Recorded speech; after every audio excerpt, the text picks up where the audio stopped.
There are a ton of big names in our Week 2 MLB season recap, and even a little Akil Baddoo in there as well. So sit back, relax, and enjoy today's Dinging Corners.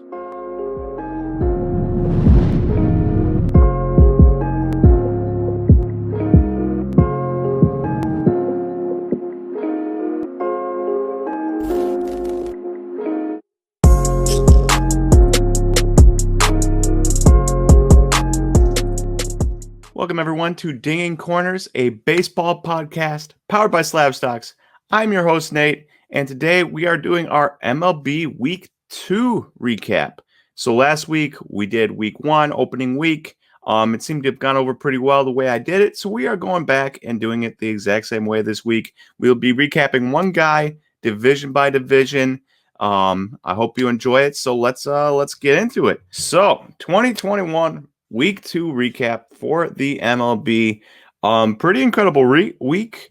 I will try to not talk too much about the Brewers rotation, but there is going to be some talk about the Brewers rotation because it has been as unbelievable as my entire life. I've been wanting a good rotation. You know, we have the Cardinals who are always good. You've got a number of other teams outside the division that are always good. And I'm always like, the best two pitchers that the Brewers have ever produced in my life, Ben Sheets, Giovanni Gallardo.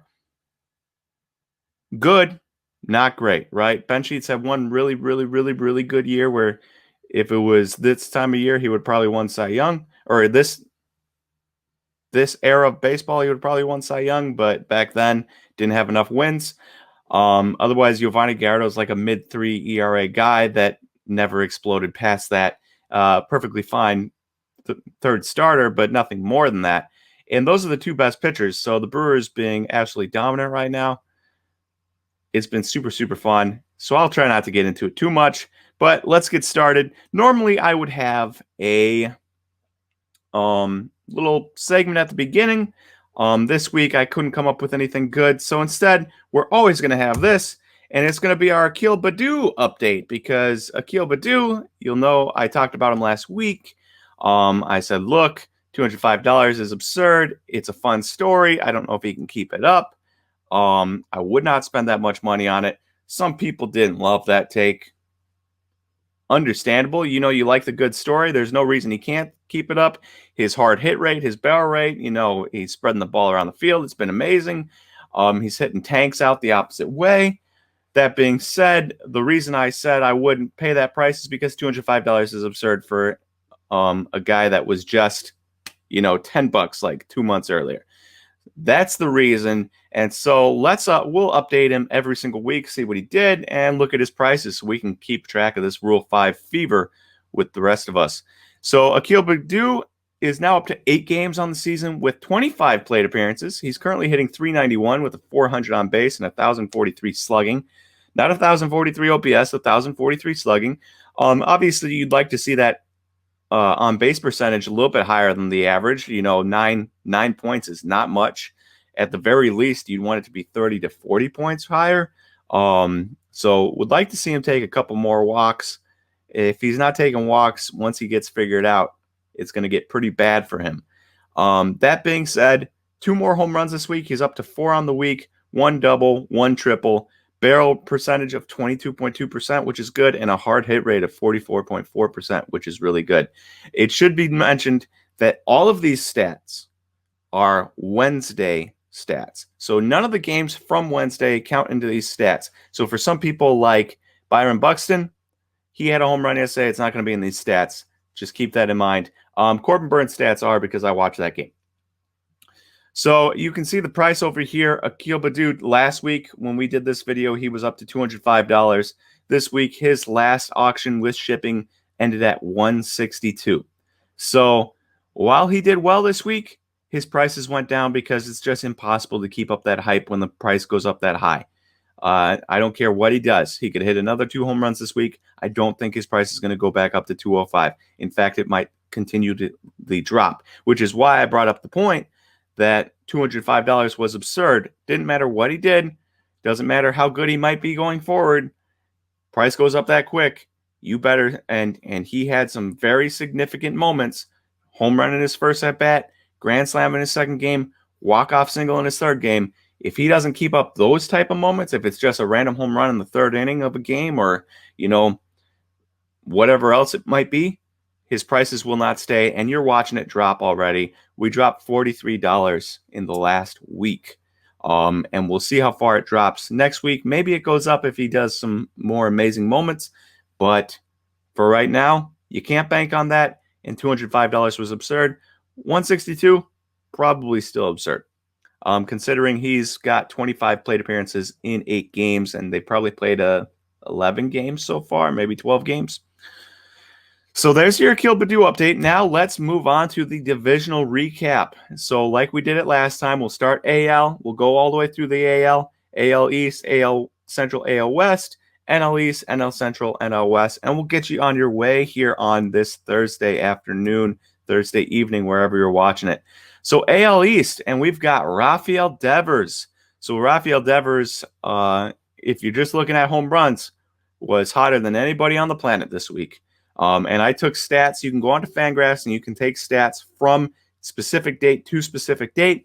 So I took from the April 8th, which I believe was last Thursday, through yesterday. But of course, the stats weren't updated for yesterday's games. So take it with a grain of salt there, or whatever the saying is. So Rafael Devers, 5 games, 20 plate appearances. He hit .438 with a .550 on base and 1,375 slugging. Obviously, anytime you have a 1900 OPS, you're probably doing pretty well for yourself. And he had 5 home runs last week. He had no doubles.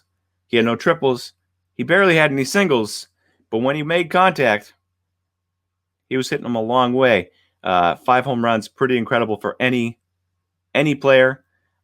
You got guys that don't hit 5 home runs in a month, and Rafael Devers hit 5 home runs in a week. I mean, the season's 5 months long, so 5 home runs every month. You're at 25 home run hitter, and he just hit 5 in a week. So that's absurd. Rafael Devers, as hot as anybody. On the season, though, he hit .438, .550, 1,375 last week. On the season, though, he's only hitting .257 with a .366 on base and a .686 slugging, which obviously is really good. It's over 1,000 OPS, but compared to his last week really increased his batting line. First week, not so great. Last week, amazing. One issue, 0 doubles, 0 triples on the year. So his 5 home runs are his only extra base hits. Now, obviously, if you're looking at a guy 2 weeks into the season and he has 3 doubles and 2 home runs, you're like, oh, yeah, that's a good season. You look at a guy with 5 home runs and no other extra base hits, and you're like, ooh, I don't know why. Maybe that's just me. But I like to see those extra base hits in there along with the home runs, because sometimes I feel like home runs are a little bit lucky. You hit doubles, home runs are pitched to you, right? You hit triples, you hit doubles, home runs are pitched to you, at least in my mind. Most guys can't just take any pitch and hit a home run with it. They have to have a good pitch, whereas you can take most bad pitches and hit doubles, triples down the line in the gaps, right? And we're looking at price here at $70. I didn't do this for everyone, but last week on the 8th, his Topps Chrome rookie PSA 10 was $70. And this week, the last sale was with shipping was $103. So pretty hefty rise for his 5 home run week. $30 there. Very, very, very solid price increase for Rafael Devers and the Boston Red Sox. Next on the list is Byron Buxton. So Byron Buxton at one point had 7 straight games with an extra base hit. I believe he made it to 8, which is pretty incredible. And he at least has 11 extra base hits in 10 games or 10 extra base hits in 9 games. Do not quote me on that. You better look it up for yourself, because I'm not 100% remembering that. So whatever it is, it's amazing. When he's making contact, he's making big time contact. We're talking doubles, we're talking triples, we're talking home runs here. So last week, specifically 4 games, 20 plate appearances, he hit .556 with a .600 on base and 1,056 slugging, 2 home runs, 3 triples. Of course, I'm pretty sure he hit a home run and a double yesterday. So not only would the numbers be better, but also he would have 3 home runs and 4 doubles in the week, not just what this is. So his stats even look a little bit better than what they are on this screen. So that was incredible for him. On the season, he's been magnificent. A 5.6% walk rate, a 16.7% K rate, 5.6 walk rate. You wanted a little bit higher, but with that 16.7% K rate and how hard of contact he's making, perfectly fine with the 5.6% walk rate. A 476 BABIP, and I only bring this up because it's ridiculous to bring the BABIP up early season because obviously nobody's going to hit 556, 600, 1056. Nobody ever will hit that. Nobody's going to hit 400. Not with the movement that pitchers do today. Not if you watch Pitching Ninja, you'll watch Dustin May and Corbin Burns and guys like that pitch yesterday. Nobody's going to hit 400 either. So the only reason I bring up a 476 BABIP is to show you that it is high, obviously. Wanted to point it out, but with how hard he's hitting the ball, it's not like absurd. His expected on base percentage and his expected average and his expected slugging are all sky high. His expected average was over 400, right? So while 476 is absurdly high and,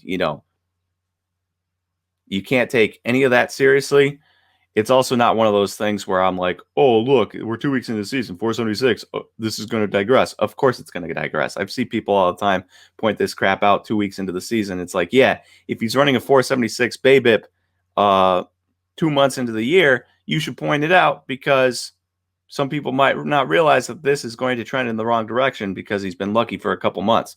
You point it out 2 weeks, everyone knows that this is going to trend in the opposite direction because a 556, 600, 1056 slugging, impossible to keep up. But you look down there, barrel percentage 26.9% and hard hit rate of 65.4%. And this is why I bring up this BABIP and hard hit rate and his expected averages and sluggings and stuff, is that he's hitting the ball so hard when he makes contact. He's not striking out, and he's hitting the ball so stinking hard that it will be really fun to watch him play this year and see where he can end up. Because while he's not going to hit what he did this last week, you might look up and be like Byron Buxton MVP at the end of the year, the way he's hitting the ball, because he is striking it hard. He just has to stay healthy. He has not stayed healthy yet. And oddly enough, it's hard to find Byron Buxton cards on eBay for PSA 10s. He's in that weird like 2015, 2016 era, the Corey Seager, the Byron Buxton, the Carlos Correa, Chris Bryant era, where cards are kind of like weird to get. And they don't really go up in price very much, no matter how well they do. And so like a Topps Heritage rookie PSA 10 Byron Buxton, $190. I bet the pop report on this thing is minuscule. I should have looked it up for you. I didn't. I bet the pop report is minuscule. It's hard to find like Bowman Chrome cards. It's hard to find Topps Chrome cards and stuff. So do your digging if you want to get into it, but be forewarned, it's hard to get some of these cards, and it's hard to find prices. So Byron Buxton, $190 for a Topps Heritage PSA 10. Pretty hefty price considering you probably could have got him for like $70 before the season. That being said, the pop report is probably so tiny. Moving on, AL West, and of course we've got Michael Trout. Could have gone Shohei Ohtani, as he's been hitting tanks lately, but we had to go Mike Trout because, Mike Trout is Mike Trout. He's played 5 games, 22 plate appearances last week, a 368 average with a 455 on base and a 789 slugging. Obviously, really good numbers. 2 home runs and 2 doubles. For the season, though, he actually has a better season OPS than he did last week OPS, which is absurd. He had such a good week 1. On the season, he's hitting 368 with a 510 on base and a 763 slugging. 510 on base for Mike Trout. I am so excited to see what Mike Trout can do this year in his age 29, age 30 season. He got gypped of 100 games last year. You're trying to chase Barry Bonds and Babe Ruth wins above replacement record, and you get gypped 100 games in one of your prime seasons. That stinks. Disappointing for all baseball fans. Disappointing for Mike Trout. Disappointing for Angels fans. But disappointing for all of us that just really love watching baseball and want to see somebody that, is in our time period being one of the best and, not using Barry Bonds was great. Used steroids. Didn't need to. Was amazing on the Pirates. Doesn't help you hit home runs. Makes you stronger. Keeps you on the field. Whatever. We're not going to get into it. But Mike Trout, really want him to just absolutely dominate these next couple of years to make up for that lost season because, 100 games for Mike Trout. He's played, 10 games and has a 1 win above replacement. 100 games from Mike Trout, that could be 10 wins above replacement, depending on how well he's doing. Obviously, he's probably not going to be that high, maybe 6 wins above replacement, that type of place, maybe 5. But even so, you look down at the end of his career, and he's missing 5 wins above replacement. That stinks. So, happy to see him playing well. Already had a win above replacement on the year. He's like 3rd in the major leagues for Fangraphs WAR. Really cool to see. Now you look over here, and I've got his Mike Trout Topps Update 2011 PSA 10, and I took the average of the last 2 prices sold on April 11th, and they came out to $4,790. You'll notice that that's actually lower than what they got up to this offseason, $5,000, a little bit above. And so even with how hot Mike Trout's been, his prices are still kind of dropping a little bit. And so that's the thing you're going to see with baseball, especially in the early going, which is why for me personally, if I was any money, I'm sticking into baseball cards because I like to buy a card here or there or a box of cards. It's got to be Bowman Chrome prospects for me because you're looking at a dude who is absolutely dominant and his price is dropping a little bit. So I'm either going after like Bowman Chrome guys or I'm going after guys that were injured like Eloy Jimenez or a Yordan Alvarez from last year injured and is hitting pretty well. So that's all I got on Mike Trout. That's all I got on the AL. Let us move on to the NL with the NL East, and we have none other than Mike Trout Light, Ronald Acuna Jr. 5 games last week, 24 plate appearances. He hit .579 with a .625 on base and 1,158 slugging. Absolutely incredible week from him. Every time I look up, I feel like Ronald Acuna is hitting an extra base hit, which is really nice to see because you'll remember when we did a buy, sell, hold Acuna, Tatis, Soto, I said Acuna is my best value. I would buy them all, but for value-wise, Acuna was the best value because he was the cheapest. He was around $200 for a PSA 10 Topps Update. How could you pass that up when the other guys were over $300 at the time? And so he's been amazing. 2 home runs last week, 3 doubles, 1 triple.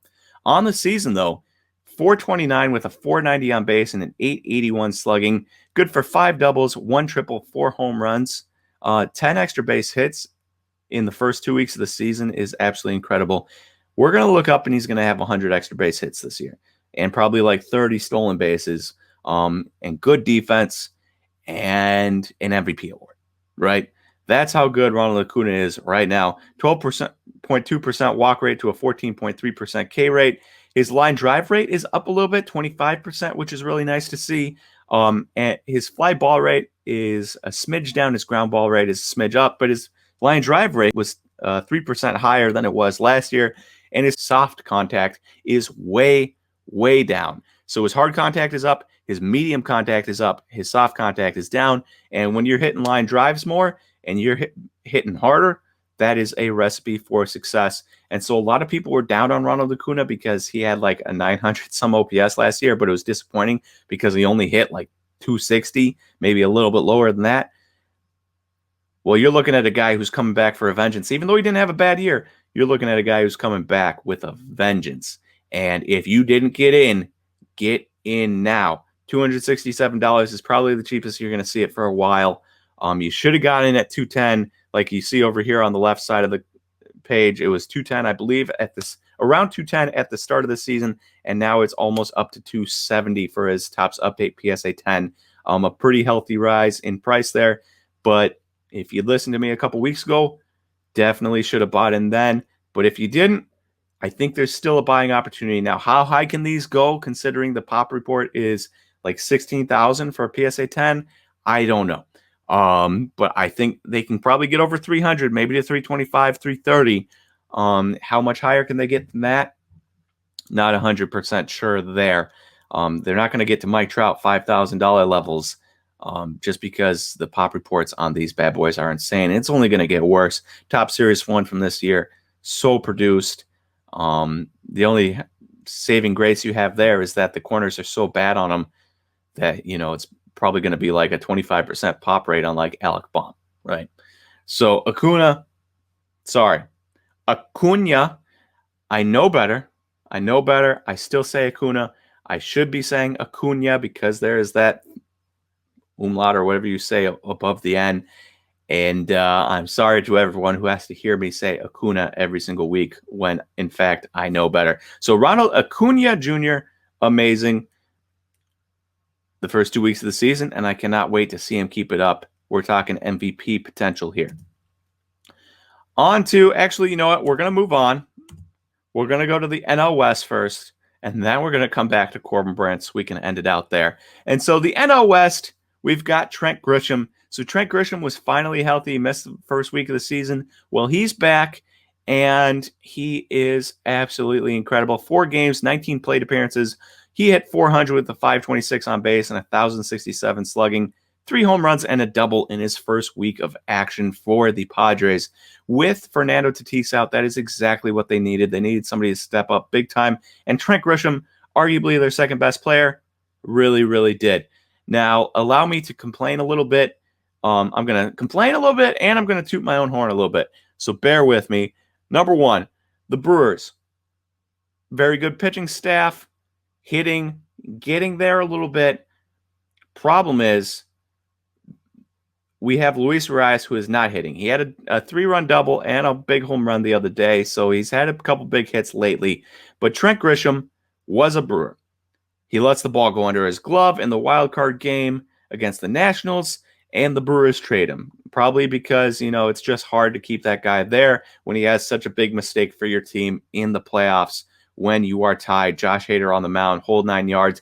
Best thing that ever happened to the Padres was that. Well, James Shields is the best thing that ever happened to the Padres with that Fernando Tatis trade. But then after that, Trent Grisham misplaying that ball was the best thing because apparently the Brewers had to get rid of him, and so they traded him and took on Luis Urias. Now, how much better would the Brewers be, especially because we're dealing with injuries? Yelich injured right now, Kane on the IL. How much better would the Brewers be if they had Trent Grisham? You'll notice his card says Trent Clark because he changed his name.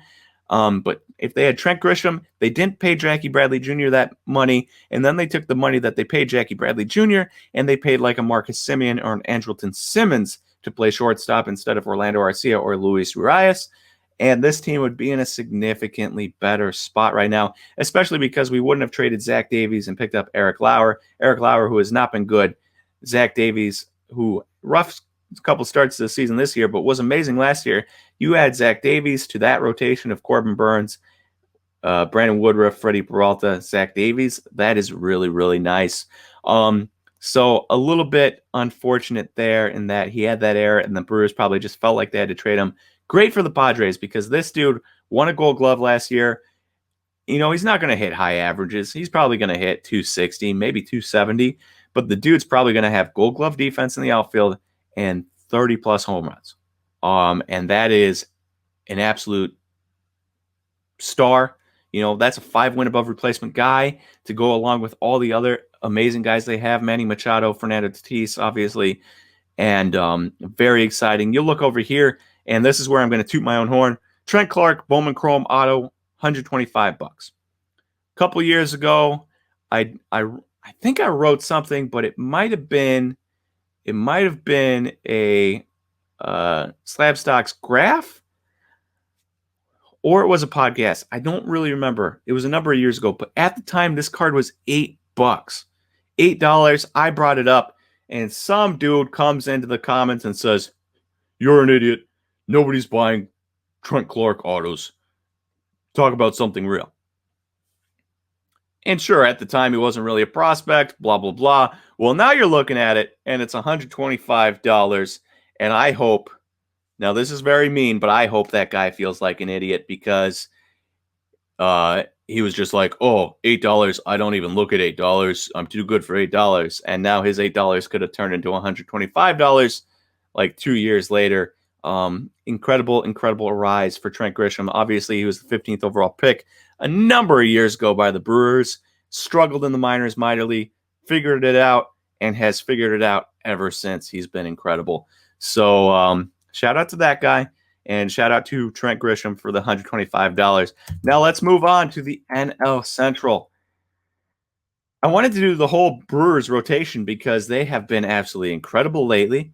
8 straight starts where they've given the starting rotation has given up 1 run or less, I believe, which is like the best in Brewers history.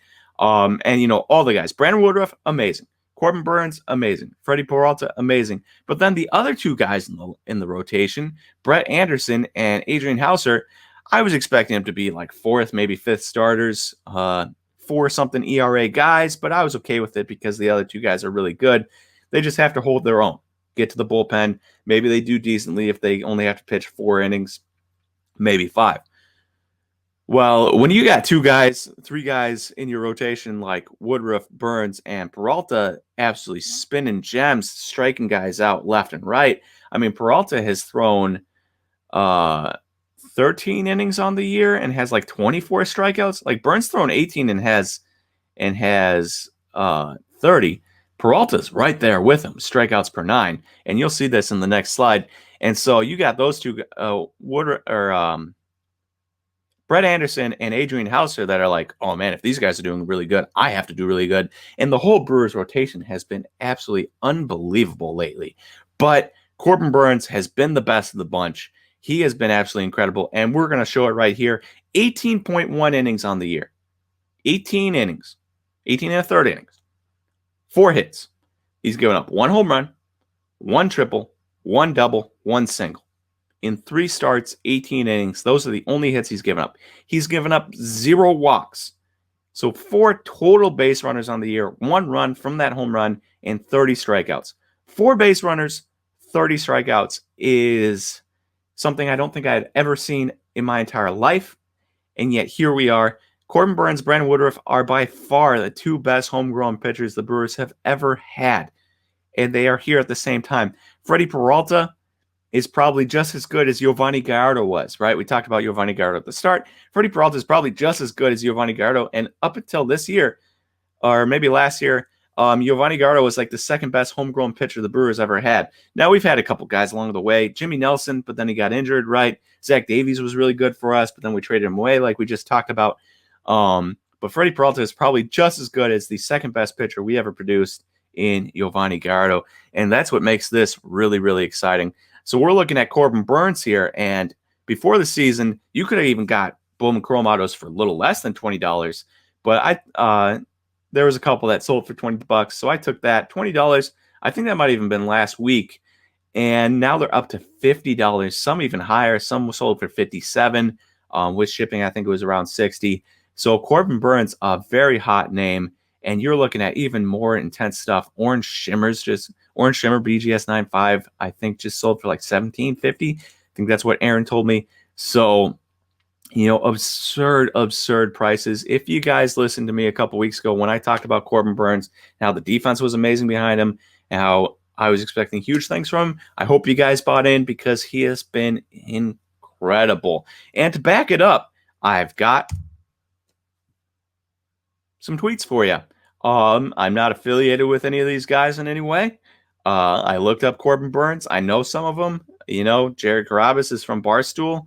Kurt Hogg is from Milwaukee. Nolan Brad is from Milwaukee, right? I don't know the changeup, and I don't know Andy MLB. But there are some incredible stats on here. So let's start with Nolan Brad's tweet. Highest K per 9 in MLB history. Minimum 150 pitches, 15 games started. So a pretty good chunk, not a huge chunk, not even like a full season, but a pretty good chunk of games and innings pitched. And you'll notice there, Corbin Burnes is highlighted in black, and he is number 2 on the list at 12.06 K per 9 MLB history, minimum 150 innings pitched. The 2nd on the list in all of MLB history. Of course, you'll notice number 1 on the list is Freddie Peralta, who is his rotation mate. So the Brewers are going to be striking guys out at historic levels. And if you go down that list, you got Dinelson Lamet from the Padres. You got RIP, Jose Fernandez, who was absolutely unbelievable. I think he would have been a free agent this past year. That dude obviously was amazing. Shane Bieber is amazing. Robbie Ray, for all his walks and everything else about him. Strikeouts have always been there. Tyler Glasnow, who's probably going to win the Cy Young this year for the AL. Chris Sale, obviously amazing. Yu Darvish, obviously amazing. So all of these guys are top 10 in MLB history for K per 9. But number 1 on the 2 on the list, Freddie Peralta, Corbin Burnes. So Corbin Burnes, incredible. If we move over, the changeup. The Milwaukee Brewers starting pitcher Corbin Burnes has struck out 30 batters while walking 0 in his first 3 starts, a feat no pitcher has done since 1906. 1906 was 115 years ago. Nobody from 1906 is alive nowadays, as far as I know. Maybe somebody's sneaking in there at 115 years old, but I highly doubt it. 1906 is a very, very long time ago, and Corbin Burnes is doing things that they did in the dead ball era back then, right? They probably didn't even wear mitts back then. That's how long ago it was. Jared Carrabis, after today's 6 shutout innings with 10 strikeouts dating back to the start of last season, Corbin Burnes is tied with Shane Bieber, Cy Young Award winner Shane Bieber from last year, for the best ERA in MLB, 1.73 minimum 10 starts, and has the 4th best K per 9, 13.62, behind Shane Bieber, Cy Young Award winner, Glasnow, probably the Cy Young Award winner from this year, and Jacob deGrom, Cy Young Award winner from like the last 3 years. I don't actually remember if he won the Cy Young last year, but he won it like 2 years in a row before that. Those are 3 very, very good pitchers to be compared to. Corbin Burnes breaking out. You're looking Glasnow, AL Cy Young, Burnes, NL Cy Young. That's my guess. That's what I'm going with. Kurt Hogg says, coming into 2021, no pitcher in MLB history had struck out at least 9 and walked none in consecutive starts to begin the season. Corbin Burnes has done it 3 times. So he has struck out 9, walked none, first game, and then did it in his second game. Nobody did that. And now he's done it again, so nobody did that. So he technically did it twice. He's done the game 3 times, but consecutive starts, he's done it twice, right? So that's incredible. And Andy MLB says Corbin Burnes, since becoming a full-time starter on August 18th of last year, 62 innings, 11 starts, 1.30 ERA. 62 innings, 1.30 ERA. That's insane. A .74 whip. That is 3/4 of a runner per inning. He pitches 13.6 K9, 1.9 walk per 9, which is really good, and 0.3 home runs per 9. So we're talking about a guy here in Corbin Burnes that pretty good his rookie year, and then his second year, sophomore season, he had an 8.82 ERA, and he was giving up home runs at a historic rate. He threw like 52 innings and gave up like almost 30 home runs. That is impossible to a guy now that is giving up no home runs. He's not even giving up hits. He's not walking guys, and it's because he completely changed his arsenal. He went from throwing a fastball, like a 4-seam fastball all the time that graded out as one of the worst, apparently, to throwing his cutter and throwing a sinker all the time. His cutter is a 98-mile-per-hour cutter. Who throws a 98-mile-per-hour cutter? Corbin Burnes, that's about it. And so you're looking at a guy, 5-pitch mix. He knows how to mess with them better. He changed his fastball, and so that he throws a couple different kinds of fastball instead of his 4-seamer, and he has just absolutely exploded. He's been locked in. 2 years ago, he looked like a guy that we might, be the worst pitcher in baseball and have to trade and try to recoup some value from him and let some other team fix him. He went to the Brewers pitching lab, and now he has been absolutely incredible. Corbin Burnes on the year. It's the best pitching I have ever witnessed in my entire life. No matter who you talk about. CC Sabathia, 2011, really good. I mean, there's a decent number of other guys in there. Jacob deGrom has had great stretches and stuff.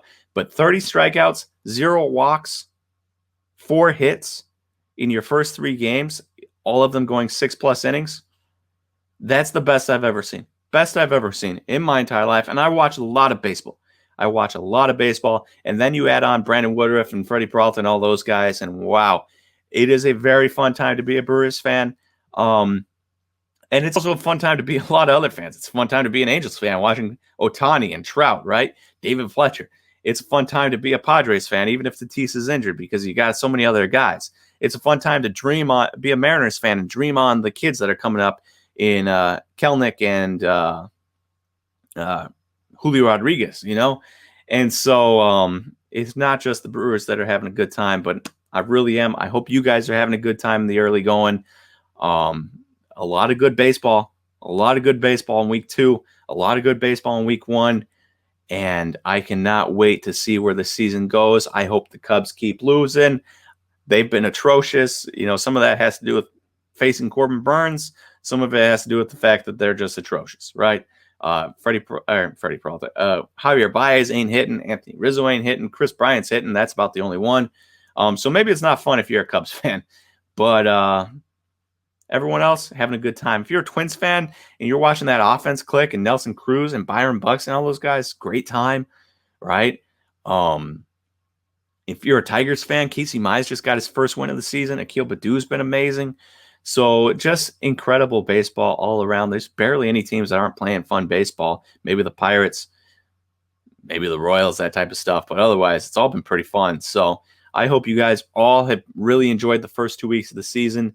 And thank you for watching my week 2 recap. And I will talk to you again next week for week 3 recap.